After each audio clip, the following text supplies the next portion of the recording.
திரைப்படத்தில் இடம்பெற்றிருந்த நெஞ்சம் மறப்பதில்லை என்று தொடங்குகிற அந்த பாடல் எந்த அளவுக்கு பிரபலமான ஒரு பாடல் என்பது நீங்கள் எல்லோரும் அறிந்த விஷயம். ஆனால் அந்த பாட்டிற்கான மெட்டை உருவாக்குவதற்கு விஸ்வநாத ராமூர்த்தி ஆகிய இருவருக்கும் 6 மாத காலம் பிடித்தது. நெஞ்சம் மறப்பதில்லை என்ற அந்த 2 சொல்லுக்கு ஏறக்குறைய 250 டியூனுக்கு மேலே ஸ்ரீதருக்கு நாங்கள் போட்டு காமிச்சிருப்போம். எந்த டியூனுமே அவருக்கு திருப்தி இல்லை.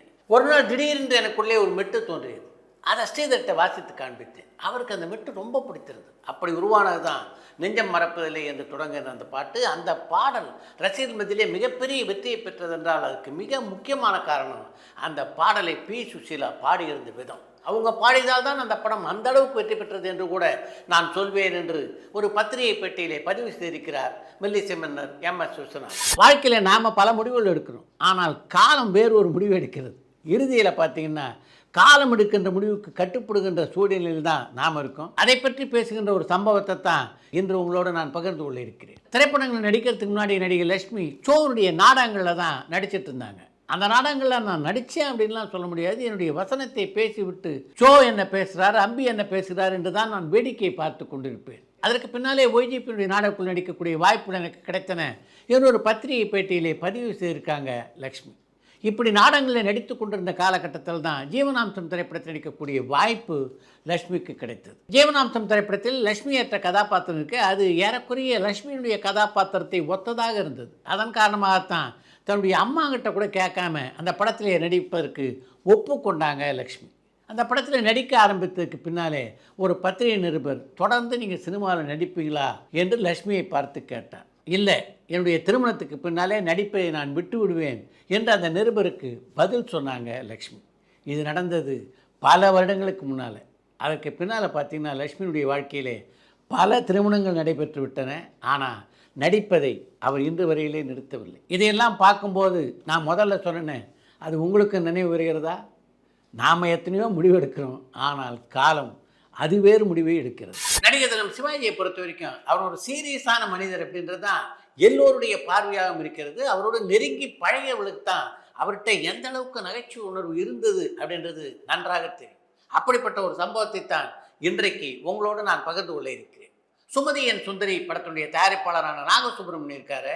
அவர் நடிகர் திலகம் சிவாஜியுடைய நெருங்கிய நண்பர். அந்த படத்தினுடைய படப்பிடிப்பு நடைபெற்று கொண்டிருந்த போது ஒரு நாள் அந்த படத்தினுடைய இயக்குநரான சி.வி. ராஜேந்திரனை அழைத்த சிவாஜி, இந்த படத்தினுடைய டைட்டில் காட்சியெல்லாம் எப்படி எடுக்கிறதாக நீ திட்டமிட்டு இருக்கிறாய் என்று சி.வி. ராஜேந்திரனை கேட்டார். இன்னும் அதை பற்றி ஒன்றும் நான் முடிவு பண்ணலன்னே என்று சி.வி. ராஜேந்திரன் சொன்ன உடனே, இந்த தனி காட்டுப்பாதையில் நான் வந்துக்கிட்டு இருக்கேன். அப்போ ஒரு யானை என்னை துரத்த வருது. நான் அப்படியே உட்கார்ந்து அதை குறி வச்சு சுட முயற்சி பண்ணுறேன். அதுக்குள்ளே அந்த யானை தப்பி ஓடி விடுகிறது அப்படின்னு எடுத்தால் எப்படி இருக்கும் என்று சிவாஜி சொல்ல, யோசனை பண்ணலாம் அப்படின்னாரு ராஜேந்திரன். உடனே அருகில் இருந்த தயாரிப்பாளர் நாகசுப்ரமணியத்தை அழைத்து, சிவாஜி ஒன்று செய்யுங்க நாகசுப்ரமணியம், நம்ம வேட்டைக்காரன் போது முத்துமாணிக்க கவுண்டர் இருக்கார்ல, அவர்கிட்ட நீங்கள் சொன்னீங்கன்னா ஒரு நியாயமான விலைக்கு யானையை வாங்கி கொடுத்துருவாரு, எப்படியாவது வாங்கி இங்கே எடுத்துகிட்டு வந்துடுங்க என்றார். இதை கேட்டதுலேருந்து நாகசுப்ரமணியத்துக்கு தூக்கம் போனது என்று தான் சொல்ல வேண்டும். சித்ராலயா கோபுவை அழைத்தவர், என்னங்க தடால்னு யானையெல்லாம் வாங்கின்னு வர சொல்கிறாரு, யானை வாங்குறதெல்லாம் அவ்வளோ சுலபமான விஷயம் நினச்சிட்ருக்கீங்களா என்று புலம்ப ஆரம்பித்த நாகசுப்ரமணியம், எனக்கு தெரியாது கோபு, இந்த விஷயத்தை நீங்கள் தான் எப்படியாவது சிவாஜிகிட்ட பேசி ஒரு முடிவுக்கு கொண்டு வர வேண்டும் என்றார். அன்று இரவு முழுவதும் இந்த விஷயத்தை யோசித்து கொண்டிருந்த சித்ராலயா கோபுவுக்கு திடீர் என்று ஒரு யோசனை பிறந்தது.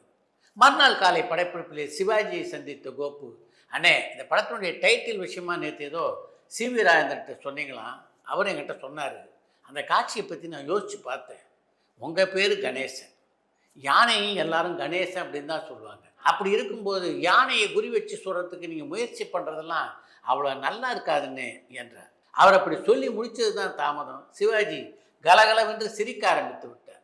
எனக்கு தெரியும் எப்படி நாகசுப்ரமணியத்துக்கு பரிந்துரைக்கிறதுக்காக காலையில் நீ இப்படி வருவேன்ட்டு. எனக்கு மட்டும் என்னை யானையை கொண்டாடணும்னு ஆசையா? நேற்று நாகசுப்ரமணியம் உற்சாகமான மூடில் இருந்தார். இவரை என்னடா பண்ணால் யோசித்தேன், அதனால தான் இப்படி ஒரு யோசனை சொன்னேன். யானையெல்லாம் வச்சு அந்த மாதிரி காட்சியெல்லாம் எடுத்தால் சரியாக வராதுன்னு எனக்கு தெரியாதா கோபு என்று சித்ராலயா கோபுவுடன் சிவாஜி சொல்ல, அப்போது தான் கோபுவுக்கும் நிம்மதி பெருமூச்சு பிறந்தது. இப்படி பல படப்பிடிப்புகளில் நகைச்சுவையாக கலாட்டா பண்ண ஒரு நடிகர் தான் நடிகர் திலகம் சிவாஜி கணேசன். சினிமாவிற்கும் நாடக மேடைக்கும் பெருத்த வித்தியாசம் இருக்குது. சினிமாவில் என்ன தான் ரசிகர் நடிகர் நடிகைகளை கொண்டாடுவாங்கன்னாலும் நாடகத்தில் நடிக்கும்போது கிடைக்கின்ற திருப்தி இருக்கே அது அலாதி என்று நடிகர்களும் சிவாஜி கணேசன் உட்பட பல பேர் குறிப்பிட்டிருக்கிறார். பல நடிகர்கள் நாடகங்களுக்கு அந்த அளவுக்கு முக்கியத்துவம் கொடுத்தாங்கன்னா அதுக்கு முக்கியமான காரணம் அவர்களுக்கு உடனுக்குடன் கிடைக்கின்ற அந்த பாராட்டுக்கள் தான். இப்படி பாராட்டுக்கள் மாதிரியே எதிர் விமர்சனங்கள் நாடகத்தில் எப்போதும் இருக்கும். அதை தாங்கிக் கொள்கின்ற பக்குவம் நாடக கலைஞர்களுக்கு அவசியம் தேவை. அப்படிப்பட்ட ஒரு சம்பவத்தை தான் இன்றைக்கு உங்களோடு நான் பகிர்ந்து கொள்ள இருக்கிறேன். சித்ராலயா கோப்பு ஒரு காலகட்டத்திலே பல நாடக குழுக்களுக்கு தொடர்ந்து நாடகங்களை எழுதி கொடுத்து கொண்டிருந்தார். அப்படிப்பட்ட சூழ்நிலையில் கவர்ச்சி வில்லன் கே கண்ணன் எங்களுடைய நாடக குழுக்கு ஒரு நாடகத்தை எழுதி தர வேண்டும் என்று சித்ராலயா கோபுரம் வந்து கேட்க அவருக்காக ஒரு நாடகத்தை எழுதி தந்த கோபு அந்த நாடகத்திலே முக்கியமான கதாபாத்திரத்திலே வினு சக்கரவர்த்தியும் நடித்தார். அப்போ அவர் திரைப்படங்கள் எல்லாம் நடிக்கலை, நாடகங்களிலே நடித்து கொண்டிருந்தார். அந்த நாடகத்திலே அவர் நடித்த ஒரு காட்சியின் போது கடைசி ரோலில் இருந்த ஒரு 4 பேர் அவருடைய நடிப்பை கிண்டல் செய்து ஏதோ பேசி கொண்டிருந்தாலும் அதை கேட்ட வினு சக்கரவர்த்தியால் அதை தாங்கிக்க முடியல. சாதாரணமாக இது போன்ற விமர்சனங்கள் எழுதும்போது நாடக நடிகர்கள் பெரும்பாலும் அதை அப்படியே கண்டுக்காமல் போயிடுவாங்க. ஆனால் வினு சக்கரவர்த்தி அன்றைக்கி அப்படி பண்ணலை. நாடக மேடையிலேருந்து தாவி அப்படியே கீழே குதிச்சார். கடைசி வரிசையில் இருந்த அவர்கிட்ட போய் அவருடைய சட்டையை பிடித்து கொண்டு என்ன கலாட்டா பண்ணிட்டுருக்கீங்க, மேடையில் வந்து நடித்து பாருங்கள், நடிக்கிறது எவ்வளோ கஷ்டம்னு தெரியும் என்று அவர்களோடு சண்டை போட தொடங்கி விட்டார். அவங்க 2 பேரையும் விலக்குவதற்கே பெரிய போராட்டம் ஆகிவிட்டது. ஒரு வழியாக 2 பேரையும் சமாதானம் பண்ணிவிட்டு அதற்கு பின்னாலே அந்த நாடகத்தை தொடர்ந்தார்.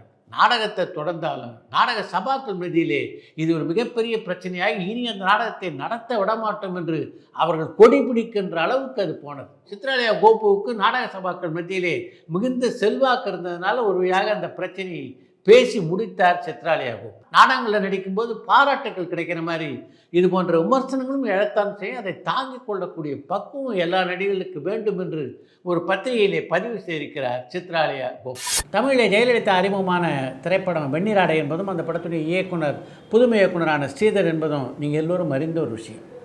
முதல் படத்திலேயே மிகச்சிறந்த நடிகை என்ற பெயரை ஜெயலலிதா பெற்றார் என்றால் அதுக்கு மிக முக்கியமான காரணம் அந்த வெண்ணிராடை படத்துடைய கதாநாயகனுடைய பாத்திரத்தை ஸ்ரீதர் உருவாக்கியிருந்த விதம். அப்படிப்பட்ட ஒரு பாத்திரத்தை உருவாக்குவதற்கு ஸ்ரீதருக்கு இன்ஸ்பிரேஷனாக அமைந்தது என்ன தெரியுமா? அது ஒரு ஆங்கில படம். டேவிட் அண்ட் லிசா என்ற பெயரிலே ஆங்கில தூதரகத்திலே ஒரு படத்தை பார்த்தார் ஸ்ரீதர். அந்த படத்துடைய கதாநாயகனான டேவிட், கதாநாயகியான லிசா ஆகிய 2 பேரும் ஒரு மனநோய் காப்பகத்தில் இருக்காங்க. அவங்க 2 பேருக்குடைய காதல் பிறக்கிறது, மெல்ல மெல்ல அந்த காதல் வளர்கிறது என்பது தான் டேவிட் அண்ட் லிசாவுடைய கதை. கதாநாயகன் கதாநாயகி 2 பேருமே மனநோயால் பாதிக்கப்பட்டவர்களாக இருந்தால் நிச்சயமாக தமிழ் திரைப்பட ரசிகர்களுக்கு அந்த படம் பிடிக்காது என்று எண்ணிய ஸ்ரீதர் அந்த படத்துடைய கதாநாயகி பாத்திரத்தை மட்டும் மனநோயால் பாதிக்கப்பட்டவராக மாற்றினார். அந்த கதாநாயகிக்கு திருமணமான உடனே ஒரு விபத்திலே அவருடைய கணவன் இறந்து விடுகிறான். அந்த அதிர்ச்சியின் காரணமாக மனநோயாளியாக அந்த பெண் மாறுகிறாள். மனநோயாளியாக மாறின அந்த பெண்ணுக்கு தன்னுடைய வாழ்க்கையில் நடந்த அந்த சம்பவம் எதுவுமே நினைவில் இல்லை என்கின்ற மாதிரி அந்த படத்தினுடைய கதையை எடுத்து சென்றிருந்தார் ஸ்ரீதர். அந்த கதை தான் தமிழ் சினிமா ரசிகர்களால் மிகப்பெரிய அளவிலே பாராட்டப்பட்டு ஜெயலலிதாவுக்கு ஒரு மிகப்பெரிய அங்கீகாரத்தை பெற்று தந்தது. நல்ல ஒரு படைப்பாளிக்கு ஒரு சின்ன பொறி இருந்தால் போதும், அதிலிருந்து அவர்கள் எப்படிப்பட்ட நல்ல தரமான திரைக்கதையை உருவாக்குவார்கள் என்பதற்கு இந்த சம்பவம் ஒரு எடுத்துக்காட்டு.